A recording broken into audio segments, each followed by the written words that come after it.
And if you guys have any recommendations, people that we don't know about, or just anybody that has helped you in your journey, let us know. That'd be cool. Okay, number 5. Mambo number 5. What are your blind spots for next year? I think for me, it's definitely the market, because we're on this like real estate journey. That's definitely something to look out for you know, potential other investments, or also the current state of the employment, the workforce. I guess just how things would look like in big tech space, because especially within talent acquisition and recruitment, because there's been so many like rifts or reduction in forces or layoffs and all of that, recruitment is not in the best space right now. So and I'm sure there's so many of you that have heard about it, but yeah, that's something that I keep my eyes peeled on for all the time. I'd say for mine, again, like the market, just once I get my license this year,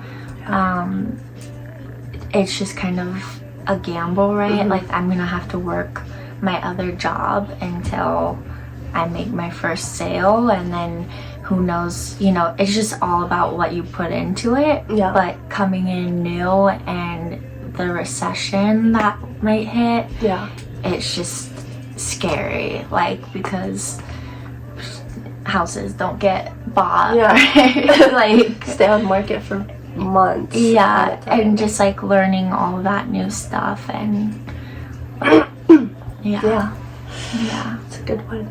Okay, what number 6, we got 2 more. What made you happiest this year? Oh my god, this one's gonna be easy for me because we've just gone through so much at, you know, oh god, it was great, like at our other apartment, or the apartment that we were in before the house that we got. Okay, so what made me the happiest this year was taking the leap to actually move forward with the house.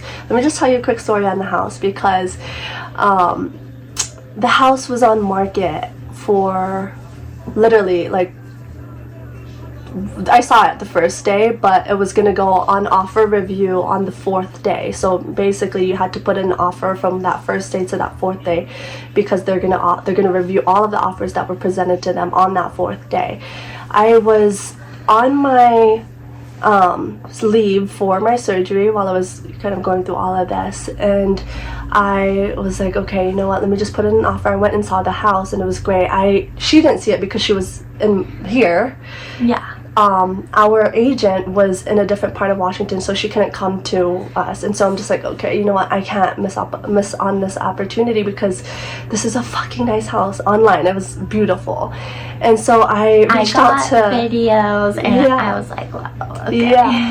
I reached out to the agent the listing agent, and it was a Sunday. I remember it was a Sunday, and it was like 4 p.m. and she had an open house at that day, and she was wrapping up, and she was like, you know, I can meet you afterwards. This is still going. And so I go, you know, I live from SeaTac to Tacoma. It's probably 30-40 minutes drive, and I went and saw the house, and like, yep, I'm putting in the offer. Put in the offer. Without the, like, I felt bad because I wanted her and the agent to see it, but I needed to trust my gut, and I was like, babe, we have to put in the offer, and it was such a stressful moment. Once we put in the offer, I was just like, okay, it's in, what can we do? It's out of our hands. And so the days go by, and on that 4th day, I was just stressed because I didn't know, like, I wanted them to accept the offer, but then I also didn't want them because I was just afraid. This is the first investment. I was like, okay, what's next? What's after that? What are we gonna do after if it gets accepted?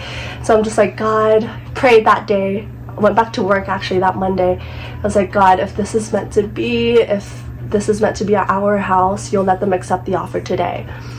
Later that day, up against 6 offers. Yes, we were chosen. So that was a huge thing.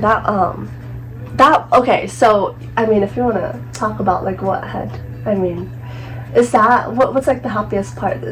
Is yours the same as mine? I think the happiest part for me was the day we closed on the house, because Jen, like, we went to Hawaii to get away, but this one is constantly working and just like working on herself at the same time that she's actually working her job. And so she's working for Google and I'm studying, and we're in this beautiful place, but we're like Kauai. Yeah, we're in Kauai and the Big Island, but we did enjoy like our things, but it wasn't kind of like the vacation it was that you would assume in Hawaii. Sorry. But I broke down. No, we had so many bad. breakdowns, I think. But the happiest day was like we came back from Hawaii and some tragic stuff happened to us, like at our next door neighbor's house. He passed away, and just like really sad. But it was just not very good vibes to live across from a person who just passed away, and that like we just got back and then that happened the next day. He passed, and then we were in the final stages of getting like everything in order for the house, and then on the 27th of October we closed on the house and we just packed our shit up, and we went and saw the house that day. Brought my parents. That was the first. Our friends came and helped us, and we kind of got out of our lease with our apartment that we were in because of our situation with our neighbor.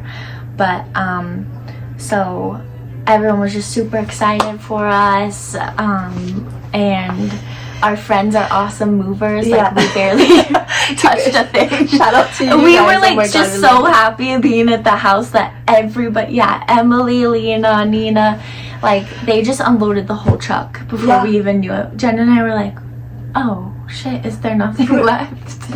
Like I was shocked. Like you barely lifted a finger. But then we got you guys though. Next time you move. But I think that was like October 27th through like the 1st of November. I was just like ecstatic. Like, this is our house. This is our freaking house. It's big, guys. It's a 5-bedroom, 3.5 bath, separate like apartment in the backyard. We have a nice enclosed back. Okay, it's a huge front achievement. Yard and backyard, and she made it possible. It's us, but this girl worked her ass off. Anything is possible, guys. Yeah, anything is possible. Okay. What is... Who's the person you... Who's the person you couldn't have gotten through this year without? You're right. I know. You couldn't have gotten through this year. Just so easily her. Like, she is my ride or die day one. Like, we have put each other through a lot. Hell and back. A lot, but we have worked on ourselves, like, individually and together. We have worked on ourselves a lot. Just through this 1 year, it's kind of crazy to see what else is to come. I just couldn't have gotten through... I probably could have gotten through that stuff with my mom, but it wouldn't be like where I am today without her, because she keeps me... She's kind of like, she'll let me cry and vent, but only for so long, and then she's like, she doesn't hit me, but she's like, bitch, wake the fuck up, now do something about it. And I needed that person my whole life, and she's that for me, and she keeps me really grounded and like on track when I start to just like, cause I'm like up here a lot. She's an air baby. Yeah, I'm just like, and she's a Virgo, so she's earth. She keeps me grounded.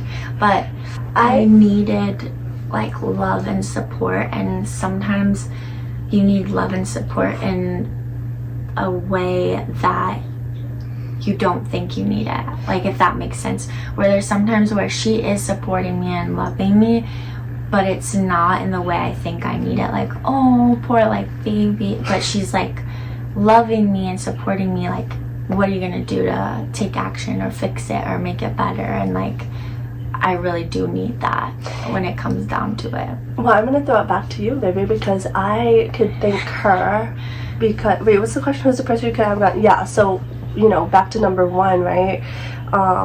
Like my spiritual journey, mental journey, like all of that, mental health. She just knows how to communicate. She knows how to deal with feelings better than I do, that's for sure.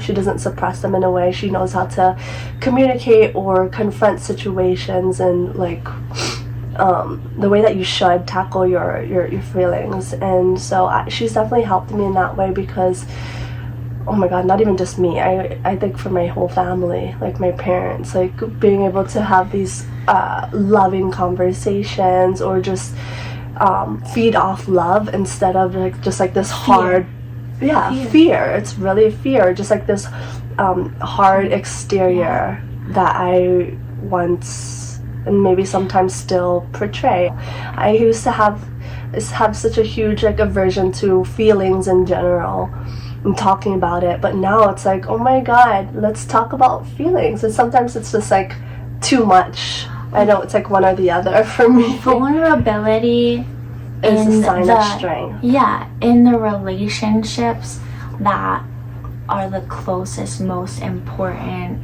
relationships, vulnerability is such a strength and so important on both sides of a relationship. And I just like am so proud of her, and we could use a lot more love in this world. Yeah. Kindness, compassion, gratitude, just inner workings. It all starts with us. It really does. Because everybody, with my mom's situation, if I learned anything from that, is everybody has crazy ass shit happen to them at some point in their life. Sometimes people have it constantly during their life. Some people have a steady stream of just good shit, and then something tragic and awful happens to them. And just understanding that we're all human, we all have feelings, and we all go through similar pains or grief or stress. It's like, just be kind to one another, honestly. Like, it's not that hard. It's not that hard, really. No. Is it? It's like putting your feelings and your emotions to the side so that other like person. Or I think like a good strategy to think about is the next time you want to be mean or angry to a person, do something nice for someone. Do something nice for someone, or also think about the most important person in your life. Think about you talking to them in that way and seeing how they would react to it. I think that's like a huge perspective, shift in perspective. Yeah, so thank you so much for tuning back in. This was really fun. I enjoyed, sharing these questions together and answering them. But maybe you should do it with your partner, someone that you really, enjoy having conversations with. It's really fun. It's the end of the year. Friends, whatever. Or yourself, really look deep within. It just seems like, towards the end of the year, this is the moment for everyone to kind of get introspective. Thank you for tuning in. Stay tuned for the next videos. Like, comment, share, subscribe. Tell your friends. And we'll see you. We'll see you next year. We'll see you next year, but also stay tuned for like the TikTok videos, my 100-day challenge. It's gonna go down there also. Check it out. All right, bye guys. Bye.